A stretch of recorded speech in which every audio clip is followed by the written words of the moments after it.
તો વીર નર્મદ સાઉથ ગુજરાત યુનિવર્સિટીની પરીક્ષાઓ પાછી ઠેલાઈ છે।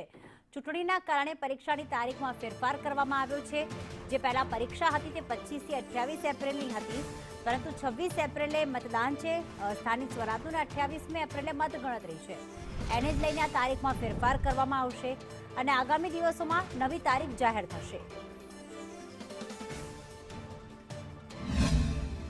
26 અને 28 તારીખે ચૂંટણીનું મતદાન અને ગણતરી હોવાને કારણે યુનિવર્સિટીની જે પરીક્ષાઓ છે તે મોકૂફ રાખવામાં આવી છે, ત્યારે તેની આગલી તારીખ પણ જાહેર કરવામાં આવી છે। ત્યારે આપણી સાથે વીર નર્મદ સાઉથ ગુજરાત યુનિવર્સિટીના કુલપતિ જોડાયા। સર, કઈ કઈ એક્ઝામો હતી અને કઈ તારીખ હતી અને કઈ તારીખને કયા બદલ કરવામાં આવ્યું છે?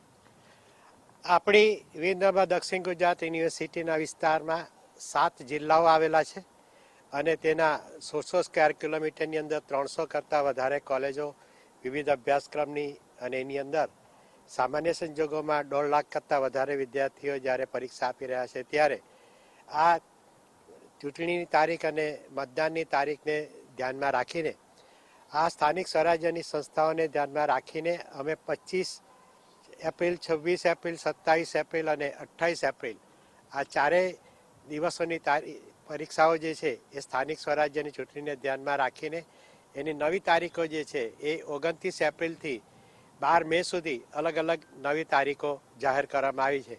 સાથે સાથે આની પાછળનું મુખ્ય કારણ હોય તો જે આપણી યુનિવર્સિટી વિસ્તારમાં 1.5 કરોડ જેટલા મતદારો છે, જે તમામ નગરપાલિકા, મહાનગરપાલિકા, ગ્રામ પંચાયતોમાં જે ફેલાયેલા છે, તમામને આ તબક્કે લોકશાહીનો પર્વ, લોકશાહીનો આત્મા, લોકશાહીનું હૃદય અને લોકશાહી જેનો આધારસ્તંભ છે એટલે કે મતદાન માટે મતદાન કરવા માટે વીર નર્મદ દક્ષિણ ગુજરાત યુનિવર્સિટીના કુલપતિ તરીકે દરેકને 100% મતદાન થાય એ માટે હું વિનમ્ર ભાવે અપીલ પણ કરું છું।